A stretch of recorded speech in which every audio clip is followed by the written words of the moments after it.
Hey there, Bob Hughes here with JD2. Thanks for tuning in.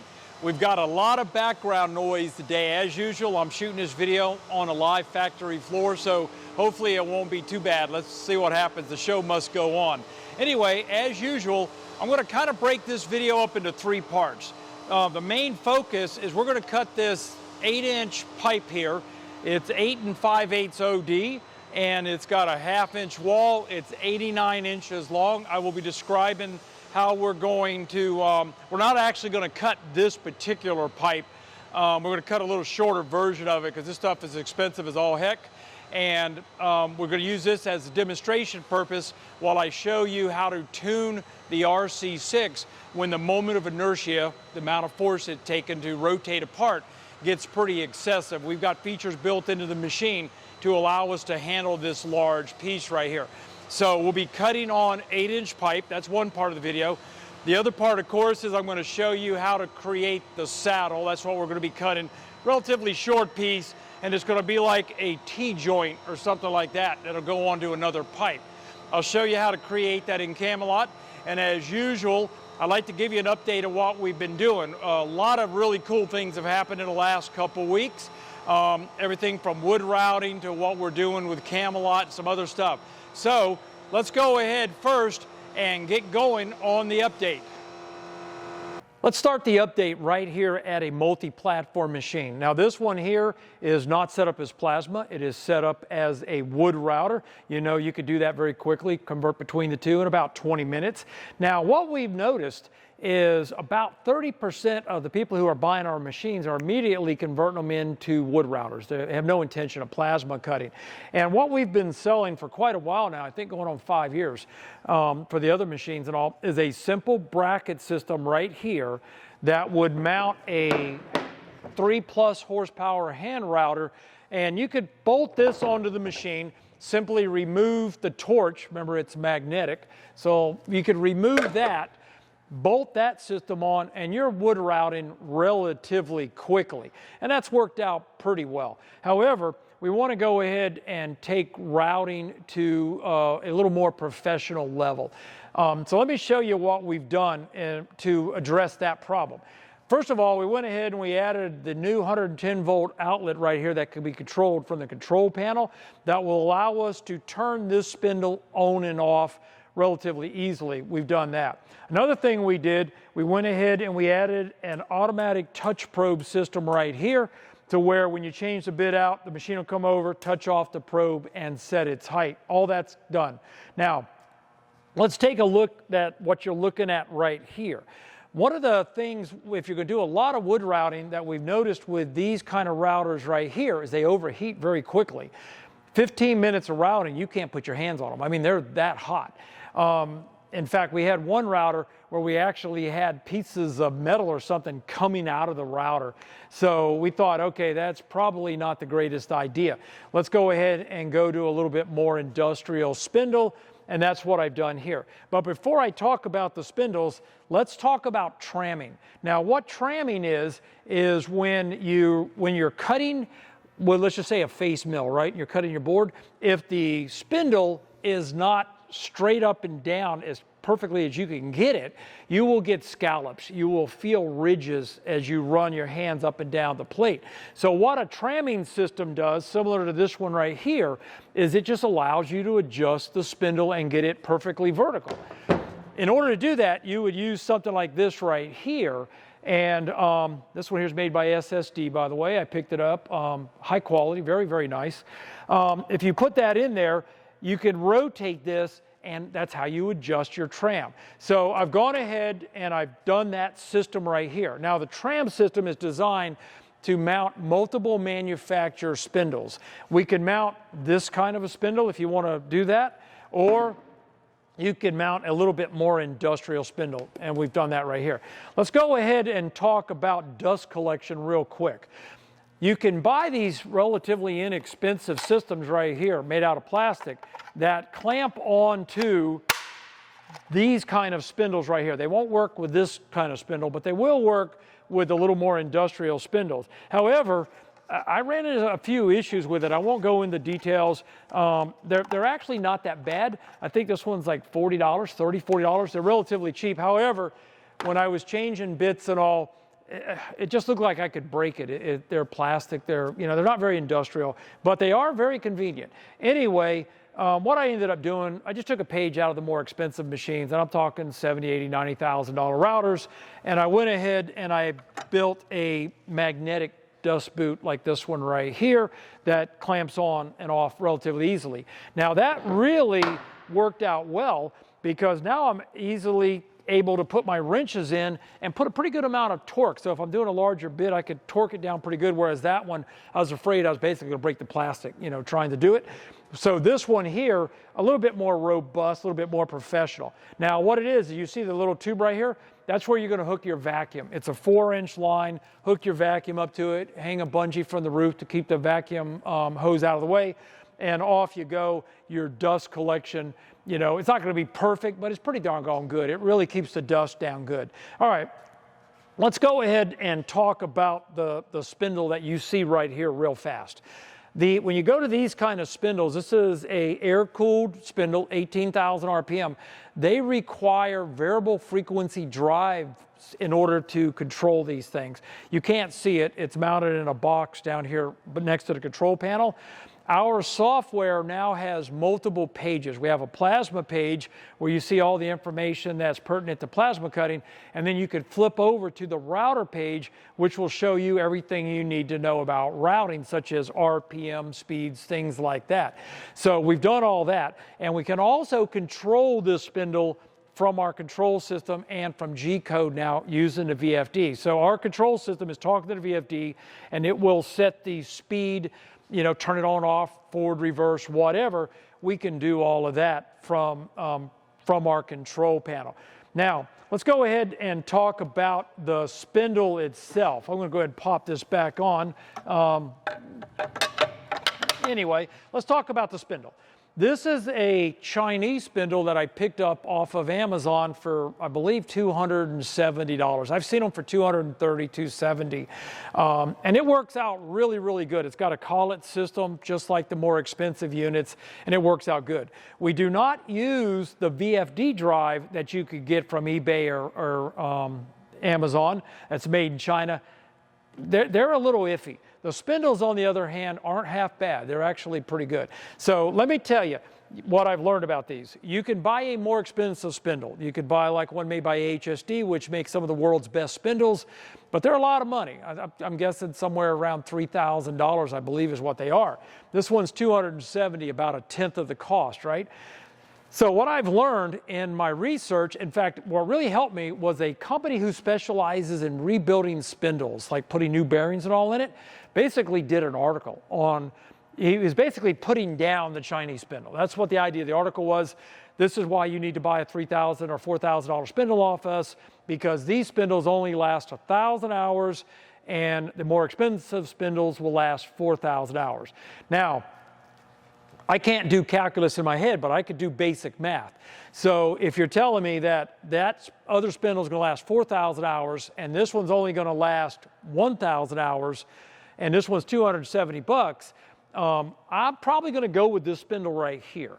And the reason is 27 cents an hour if you do the math. It doesn't cost much. If the bearings give me trouble in 1,000 hours, which by the way, that's a heck of a lot of carving, I'm just going to unbolt this thing, throw it away, put a brand new spindle on it, and away I go. I'm not saying it's as good as the other one, but it's going to perform as good as the other one until the bearings die. So anyway, that's kind of my thinking right there. Now I can put an HSD spindle or another manufacturer spindle on this if that's what you desire.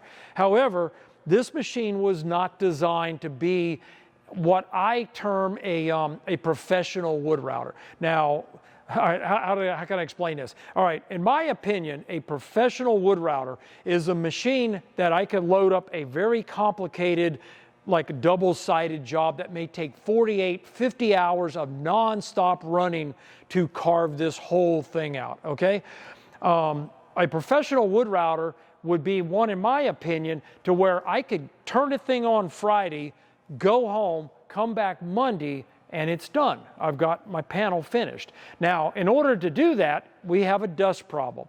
So dust is going to build up. Now, a professional wood router is probably going to run linear guides. And linear guides on a wood router is the way to go. Mounted onto a steel beam, everything else like that, real rigid, a lot of vibration, absorption capability. That's the way to go. Steel gantry, linear guides, very heavy machine. That's why you see them. They're up around the $60,000, $70,000, $90,000 range. And you can do that with those machines. You can do equivalent work on this machine. So if I was going to go do a job and I would make it on this machine or I make it on that one, you're not going to be able to tell which one did the job. In fact, we have already built a very high-end wood router for ourselves down there. You cannot tell which one is going to did the job. However, here's where the difference is. This machine was designed to be multi-purpose, to go from plasma to wood routing, which means I've gone to a round rail system. I did not put linear guides on this. I went with a railing system similar. We have a machine here that's over 300 grand made by a company called Messer. Big, giant plasma machine. I mean, this thing is giant. And it uses a rail system for that exact reason. And that reason is plasma dust. Plasma dust will eat up the seals on the linear blocks, and it's nothing but trouble. So this machine was designed to be in the $20-something thousand range, was targeted at like vocational schools that one semester they want to do metal cutting, hence plasma.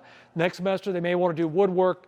They could swap this machine over 20, 30 minutes. They've gone from plasma to wood routing, and they have not had twice the amount of floor space, twice the investment in machine. And one machine can basically, change hats pretty easily. However, there is one small problem with this machine if I was going to turn it on Friday and come back Monday, and it's how much dust gets built up on the machine. Now, the dust boot greatly alleviates that. You'll see that in the coming weeks here in some of the really, really cool projects that I'm going to be doing on this machine. However, let's just say right here on our rail system, we let the dust build up. Even though we have scrapers, we could have too much wood dust right here and basically overpower the scrapers with the possibility of getting up under the rollers, up under the machine right here, and that would mess things up. So when I carve on this machine, got a little baby vacuum, and I basically every hour or 2 hours when I look at it and I go, okay, the dust is built up a little bit, I just zip it up and down to vacuum. I pull the dust out. So that is a quick explanation why this $20-something thousand wood router, what kind of jobs is it not going to be able to handle efficiently like a very expensive one would. So I just wanted to throw that out there at you. Anyway, that's really all I got to talk about on what we've done right here to the multi-platform machine. Let's walk on over to the rotary cutter, and I'll tell you what I'm doing over there. I'm back over by the RC6 here, and we're getting ready to cut this 8 5/8 inch pipe here. Don't worry about it. Anyway, what I want to go ahead and tell you is I have gone ahead and started the work on the large machines, the 12, 18 inch machines, 24 inch, whatever. I'm thinking we may have one to test here maybe in about 4 weeks or something like that. I think we have 12 people, 11 or 12 people right now who really, really want a large machine. They want to do really big pipe. So we are doing that. Now, what has allowed us to do this is after a lot of work, we have finally got the EtherCat motors, and EtherCat servo motors are ones that you talk to over EtherCat cable. We've got that whole system working pretty darn good. We're having a heck of a problem with the chip shortage. For instance, building torch height control boards, Z-boards, stuff like that. But we do have the system working.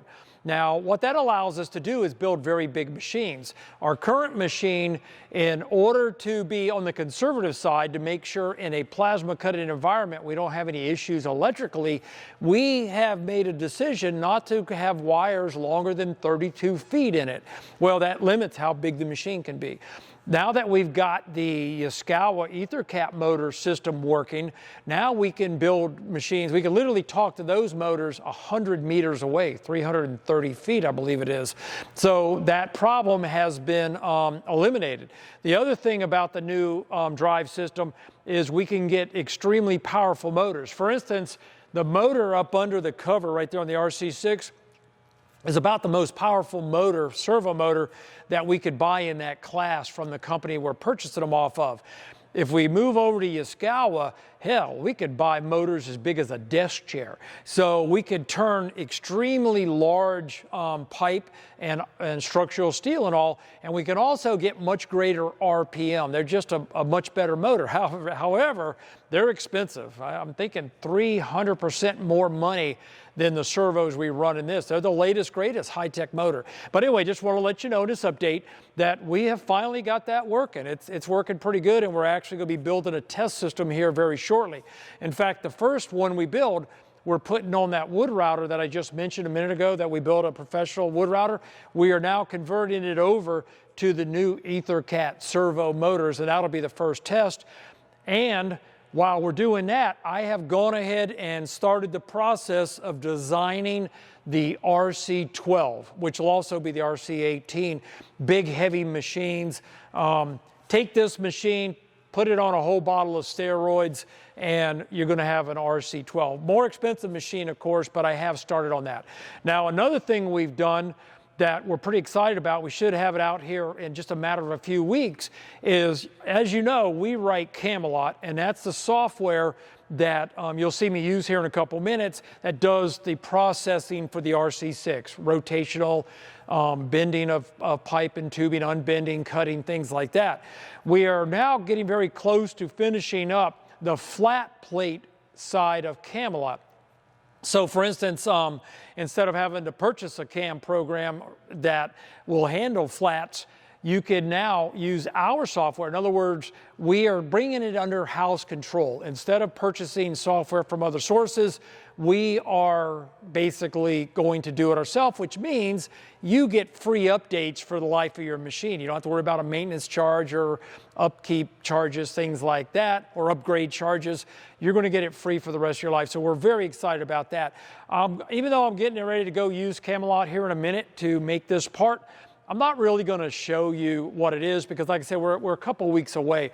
We do, however, have true shape nesting working in it. And true shape nesting, in case you don't know, is where you bring in a bunch of parts and then the software automatically arranges them into the smallest area. We've got that working. We're about 90% done. We're doing pretty good. Now, part of the update here, let me just throw this out. This is actually not what we're working on now, but as soon as we're done with the flat plate, we are adding the abilities to Camelot to where it doesn't have to be a structural shape tubing. It could be anything. Bring it in as a shape. For instance, we have a customer who's got a machine on order and he's doing a bell. It's not even a round tube. It's like a bell. It's only yay long, but it's pretty big diameter. It's 16 inches in diameter, and it's going to go into this machine. Even though it's an RC6, it's not a problem. We can get it into the machine. So we're going to be adding features to Camelot to where you could bring in a shape that isn't a standard size shape. That's a big thing there. I just want to throw that out there to you. Yeah, that's pretty much it. Why don't we do this? Let's head on in there into my office, and I'll show you what we're going to do in Camelot. It's going to be a relatively simple part. We're not, like I mentioned, we're not going to cut this part. This part here is 89 inches long, 8 5/8 inch OD, half-inch wall. It is the equivalent moment of inertia wise of a 6-inch piece of pipe, Schedule 80, 20 feet long. That's why we cut it to this length. We're not going to cut this piece up. I have a shorter 2-foot piece over there that we're going to load into the machine and actually cut. However, we are going to load this into the machine so that I could show you what I talked about earlier about how to change the acceleration rates to handle something with a larger moment of inertia. Anyway, let's head on back to my office and let's go ahead and make this part in Camelot. We're going to go ahead and create a relatively simple part. It's only going to be about maybe, I don't know, 6, 7, 8 inches long. This material is I think $150 a foot, so we don't want to blow through a whole lot of it just to show you that we can cut bigger pipe. What we're going to need to do is create a frame, but notice right here below create a frame, we have create sheet metal job. That's that flat cam I was telling you about. We have it in beta on Camelot right now, so if you're running Camelot, hopefully in a couple weeks it'll actually be functional and we'll be able to process flat plates. Let's go ahead and select create frame. First thing we're going to need to do is select our active profile, what material we're working with. Let's sort by profile description. And right here I have schedule 80 pipe with a 1/2 inch wall. I will select and make that active. You can see it's right here. Let's go ahead and add a new tube. And all I'm going to do, like I said, we're doing a relatively simple part. We're not trying to do anything crazy. So let's start there. Let's add a point. And we're going to move over, I don't know, let's see how long are we going to make this thing? Let's make it 6 inches long. All right, there we go. Let's zoom out. And there's the pipe that we're going to make. Now, what I'm kind of thinking it's going to be is a T-joint to where there's maybe a flange that's welded at the top. And this, we're going to cope it to match up to the 8-inch pipe. So we've done that right there. Let's go ahead and add another piece of tube to it. And this time we will add a new tube. But we're going to start off at a minus, it doesn't matter, 10, you know. But on the X, we're going to move over some, oh, I better fix that. That's not going to work, right? Let's move over to X. Remember, this was, I think we said, what, 6, 7 inches long? Let's take a look at it, see what it looks like at 12 inches long. You'll see what I'm talking about here in a minute. Now let's just go up to, we'll go up to 10. And what I'm doing is I'm making a pipe that's going to be a helper pipe. Now you can see clearly we're way too far over. So let's go edit this particular point right here. And let's just move it back in a little bit closer. Let's see. Okay, that's looking good. Now notice if we zoom in here, you can see the wall thickness of the one pipe and the wall thickness of this one. Notice that I got lucky, by the way, but notice that the OD of this pipe right here is kind of like matching up to the ID of that one. That's kind of what you want to do when you cope a lot of pipe. And the reason is because it allows you to fill weld all of this right here and you get a full depth weld. So we got lucky. We're going to leave it alone right there. We're going to close it. Let's go over here. Now, what I'm going to do is I'm going to cut this tube here. Let's go ahead and cut tubes. I'm going to cut this tube with this tube, apply it. Now I'm going to go ahead and make this part here helper geometry. So let's pick that. Let's go to, let's see. All right, we're going to select this, mark as helper geometry. Notice it kind of grayed out. And helper geometry is not an actual piece of the structure. It's just something that you need to give you a little help. Now, if we were to look at this, you can see what I'm talking about. See the flats right here? We're looking really, really good. We're not spending a lot of time on this particular part or in Camelot. I'm just making something real quick. Let's go over now and pick another piece of tubing. And I'm thinking maybe we'll have like 2 little pipe openings, like maybe a gauge. You'll put a gauge in or something like that. And out of this one, let's go ahead and say it's going to be, oh, I don't know, 3 inch, you know. Now that's a little small. Let's go a little bit bigger. Let's go to something that you'll be able to see cut. Let's go ahead and cut maybe 2.5 inch. That'll work. We're going to go ahead and make that active. Let's add a new tube. This time we're going to make it at Y minus 6. Things that I'm doing, other videos will show you how to do it, but if you've already got Camelot, you kind of know what I'm doing. We're going to go ahead and move Y over to, let's just say 3 inches, and we're going to say okay, and let's add another point. We're going to go relative Y, and we're just going to go over, I don't know, 15 inches. It makes no difference because what we're doing is we're punching a hole through this pipe. So let's go ahead, look at it from that point. I don't think that's that bad. Probably need to move this over a little bit, huh? So let's go over, edit our frame. Let's go back to here, and instead of 3, let's go 2.5. Yeah, that looks good. Now, once again, let's cut our tube. We're going to cut this tube with this tube, apply it. Alrighty. Once again, we are now going to helper geometry. So let's click here. Let's click that one and mark as helper geometry. And we're done. Let's apply and close.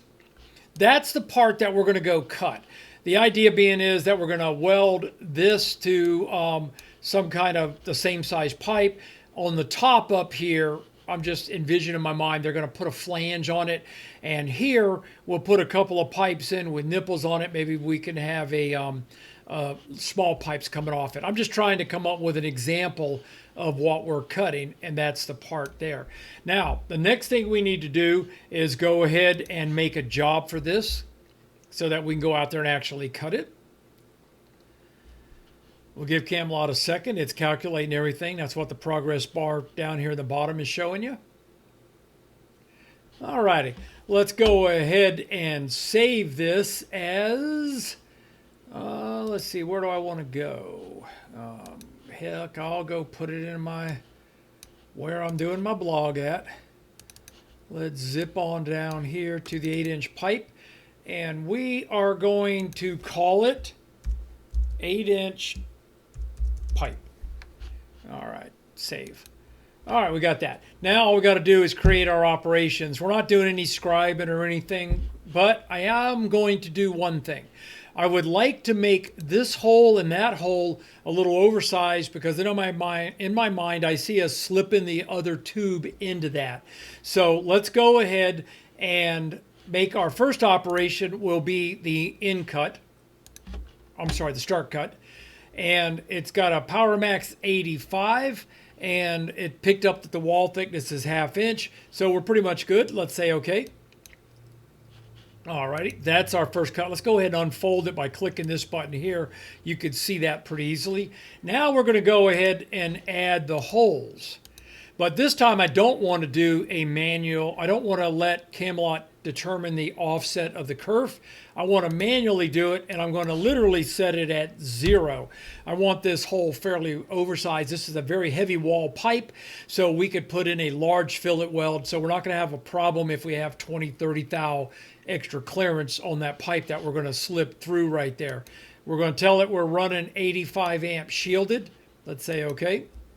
Alrighty, and that brings up a good point. I better go back to my first one here. Oh, yeah, 85 amp shielded. Okay, we're good.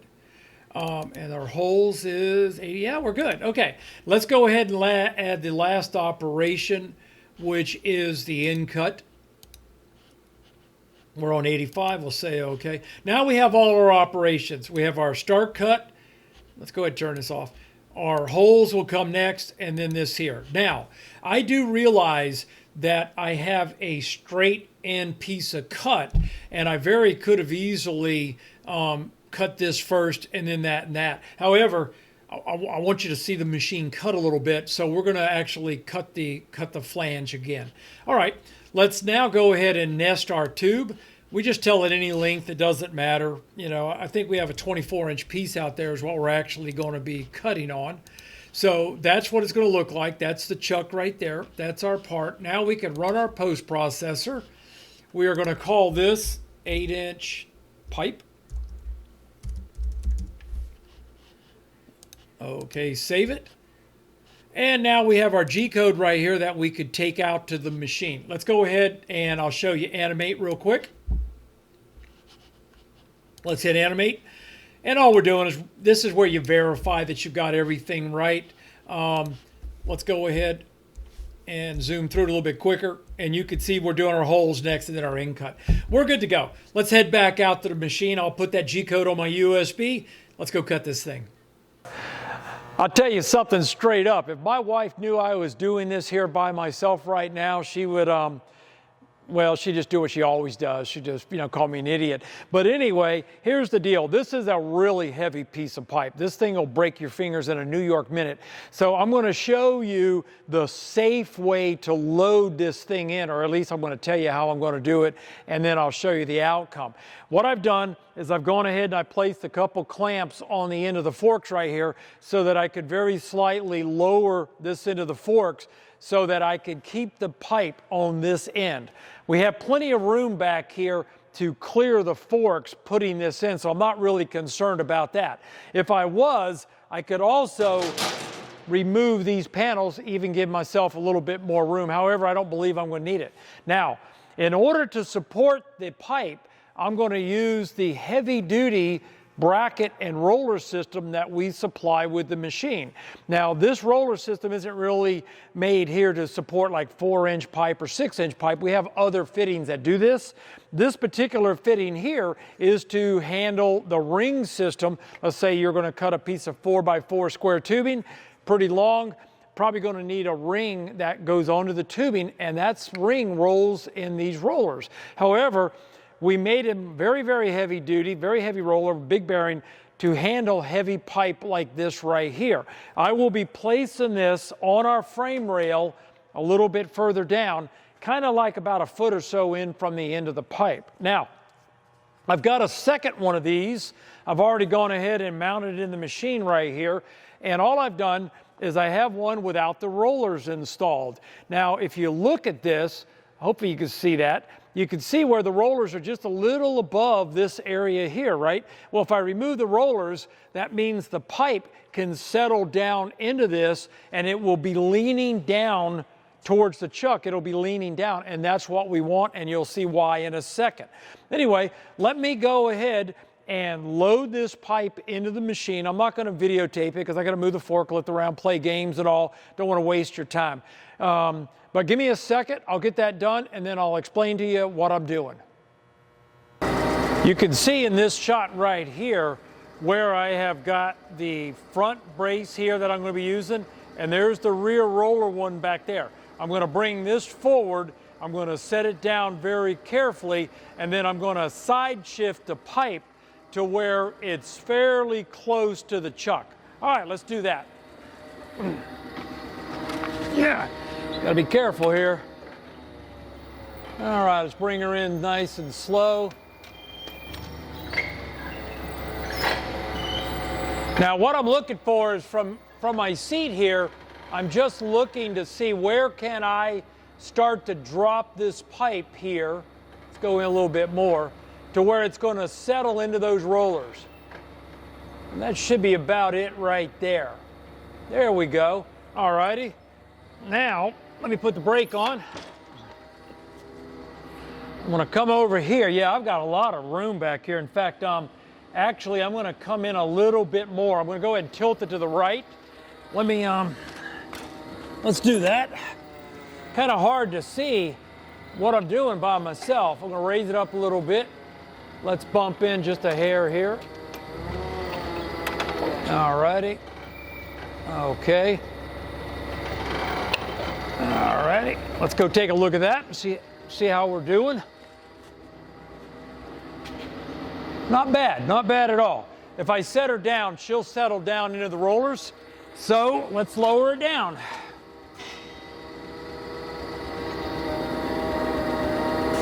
All right, the rollers have the weight now. Let's go ahead and remove our clamps. Right here. Come on, baby. All righty. There we go. These little doggone things are in there pretty darn good, I'm here to tell you. All righty. All right, I'm going to stop the video for a minute while I remove those clamps, and I'll be right back.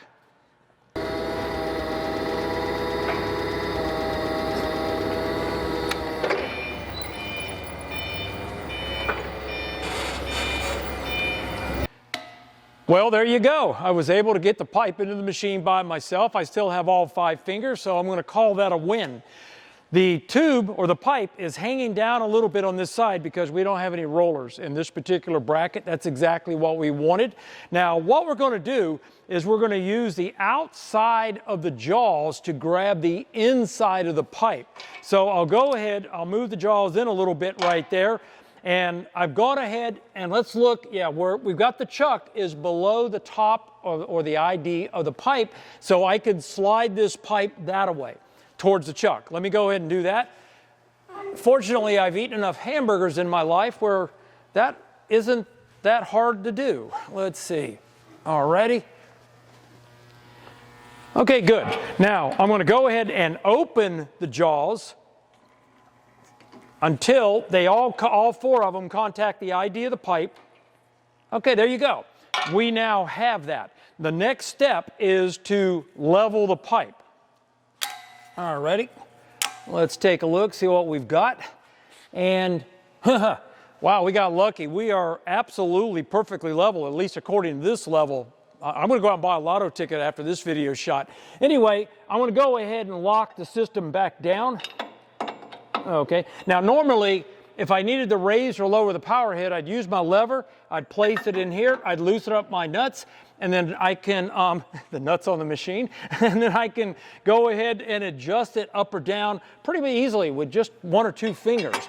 You can see me do that in other videos if you want. I didn't have to do it this time, but I'm sure you understand what I'm talking about. All right, the next thing we need to do is to go ahead and set part 0.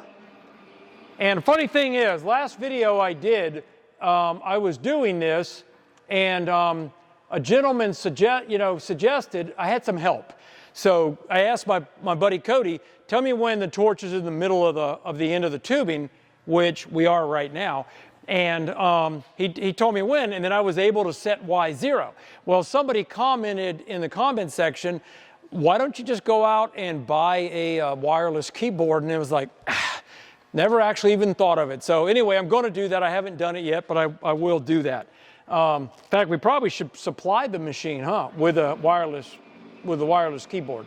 All righty, we're going to bring it down to this end here, and I am going to go ahead and have the machine auto probe this tube right here.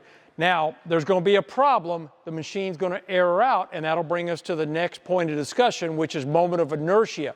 So let me go ahead and pretty much show you what's going to happen. First thing we need to do is go to our wizard, pull that up, type in 8 5/8 OD, generate the subprogram, go back to plasma. Now, I want to eyeball where I'm at in the middle of the pipe. I want to get it in the middle. And then I want to lower the head a little bit to where basically I'm just within an inch from the top. Now, that doesn't look too bad right there. Now, if I go ahead and hit the run button, it's going to come down, it's going to probe the top. All's well. All righty. All right, now you're getting ready to see the problem when she tries to spin. Okay, you see it jerk to a stop? Essentially, we have the acceleration in the controller is set too high for a piece this heavy. And it's moment of inertia. Moment of inertia is how much force is it going to take us to rotate this part. Now here's where it gets interesting with these kind of machines. If you're cutting small tubing, let's just say 1-inch OD tubing, 16 gauge, 60 thou wall, 1.5 millimeters, something like that. Well, you need to accelerate very quickly. If you want to get a good quality cut, you got to be in and out of the corners real quick, which means you jack the acceleration way up on the power head. Now, we have a very powerful motor in here, the most powerful in its class that we could buy from that servo manufacturer, but this is too much power. So what we're going to do is we are going to adjust down the acceleration rates of the machine, and we're going to do that in the controller. So let me reposition the camera, and I'll show you how to do that. I've repositioned the camera, and I think you're going to be able to see everything I'm doing. The machine has faulted out, as indicated right here, with a B-axis amplifier fault. So first thing we're going to need to do is re-home the machine. So let's go repower up, go to home, select all, and go. All right. Notice it didn't fault out because we're not trying to accelerate the rotary axis too fast. So we don't have a problem at this stage right here. The accelerations are turned down in homing. Now let's go ahead, let's move the torch out of the way. Let's bump it over there. Now, let's clear the amplifier fault just by clicking on it. Now what we're going to do is we're going to lower the acceleration rate of the machine. To do that, we go over here to our right menu, we select Settings, go to Rotary Axis, and right here on this setting, it is factory set at 720, and that's a really good acceleration value as a general purpose value for doing everything from 3/4 tubing up to larger pipe. However, when you get to the larger sizes, you're going to want to lower that number, depending on how much of a moment of inertia you're spinning. Now, I've experimented with this pipe, and I have determined that we've got to slow it down by about 800%. So instead of 720, I'm going to go ahead and set it at 100, not quite 800%, but pretty close. And I'm going to hit enter, and I'm going to go ahead and click the assign configuration button so that now we have told the machine use this acceleration instead of the other one. Now if I go back to the plasma settings right here, I can rotate the spindle here. You can see it. See right here, see it turning? I can go to a medium speed, and we're turning pretty good. We are not faulting out the machine, so acceleration value should work out fairly well that we've set right there. The next thing I want to do, let's just go ahead and refine the center of the tubing. So once again, I will move this to the roughly to the middle. I will lower it to where it's within an inch of the top. You don't have to do that. I do it just to save time. And I will go back to my wizards. And I've already entered the 8 5/8 inch right there, so we know that that's all good. I'm going to generate that program. I am going to go back to plasma, and let's run it. And we touched off the top. Let's find that side.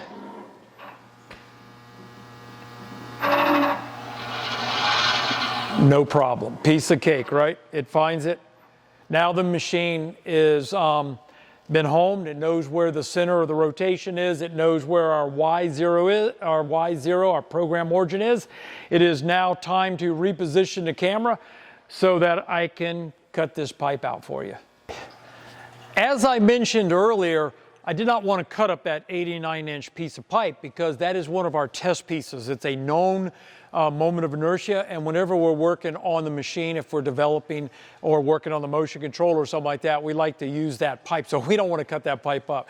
But I found an identical piece of pipe. It's only 2 feet long. We can cut the heck out of this one. Nobody's going to care. Now, I left the acceleration rate slow, as if we had done it on the long pipe, just to show you what the quality of the cut's going to look like. It's going to be nice, no problem. Now, another thing we need to go ahead and do is tell the RC6 what material and what thickness we're cutting. I've gone ahead and done that. It's very simple. You just select settings. It'll bring up your dialog. You enter mild steel, the thickness of the metal, and it'll tell you what amperage everything you need to run at to cut through that metal. In this case, it's telling me 85 amps. So I went back to the hypertherm power unit, set it on 85. We're good to go there. Now, originally, when I started to set the machine up, we had been cutting with 45 amp consumables, and that's what's in the machine, but we have to go to 85. And here are the consumables right here. There's your electrode, then you've got your nozzle, and we have the swirl ring, I believe it's a swirl ring, and then of course the shield and everything. The shield and all stays the same, not a problem. The electrode also stays the same. The nozzle, however, had to be switched to an 85 amp nozzle, and this particular part here had to be changed also to one that's rated for 65 and 85 amps. So, how did I know which ones to get? Now, clearly you could read the label on them, but let's just say you had to reorder the parts. On all of our machines, we have what's called a Plasma Tech editor.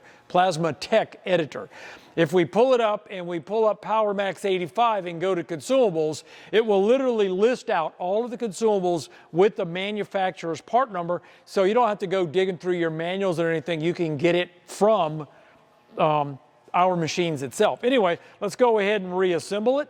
We're going to go ahead, drop the nozzle into the shield, place the electrode into it, screw it all back together. Let's see, okay. All righty, reattach the electrode wire. Now, I've already gone ahead and set Y0 to the end of this one. Remember earlier I showed you we set it at the end of the other one, but I went ahead and set it to the end of the pipe. Now, one other thing I'm going to want to do, there's two things. First thing I want to do is I want to coat the inside of the pipe with the liquid coolant, and the idea is let's try to keep the slag and everything splatter from sticking to the inside of the pipe. So I turn on the coolant system and then just go ahead, and you can see the line right here. I'm just going to go ahead and rotate. We can go a little bit faster than that. Rotate around and get the inside coated with the liquid coolant. Yep, we've done it. All right, let's go ahead and turn that off temporarily. I am going to turn it on when we cut so that we can make sure that, you know, a little bit of extra help never hurt. Now, one thing I didn't do in Camelot when I was cutting it, remember this is going to be the cope side right here. This is the side that's going to fit up the other pipe. I didn't really look at where I put the lead ends on that. So typically Camelot will put it on the far end, but what I want to do to absolutely verify that when I cut this pipe it's going to be correct, I'm going to use a procedure called dry run. And I'm only really looking for the end cut. I don't worry about cutting the whole thing. So what I'm going to do is go back to the plasma cut screen. Now I've gone ahead and I've gone to File and I have loaded up the program that we generated in Camelot. So we're fairly well ready to go. Let's go ahead. I've got dry run turned on. Let's go ahead and hit run. And all I want to do, this is expensive pipe, right? So I want to verify that where I'm cutting, I'm not going to run off the end of the pipe and blow up, you know, $40, $50 worth of pipe for no reason. That's really all I'm doing. So let's give it a second. Let's see what she's doing. You can see the torch moving to the end. And we are going to run off the end of the pipe by about 1/8 of an inch. So I'm going to go ahead and stop it. I am going to tell the machine, first I'm going to put my glasses back on so I can actually see the screen. I'm going to tell the machine, I'm going to raise up the head a little bit, and I'm going to tell the machine, I want you to go back to 0. Now, 0 is going to rotate back to where we were, and it's going to put me where I was, right? All I need to do now is move in a little bit. Let's move in about that far. Now I can hit Y0, reset it, and I don't have to rerun the dry run because it should work. However, let's just do it once again for giggles, and it's all about not wasting material. So, here we go. Cutting pretty doggone quick. I mean, it seems to be rotating. Let's see what the cut speed is over here. It's saying 45 inches a minute. I guess maybe that's 45. Now, if I'm looking here, yeah, I'm looking good. We got plenty of clearance. So now we can actually cut it. So let's go ahead and stop it. Raise the head up a little bit here. Alrighty. And now we're ready to cut. I'm going to go ahead and reposition the camera real quick so you can see the cut a little bit better.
That is a big piece of pipe.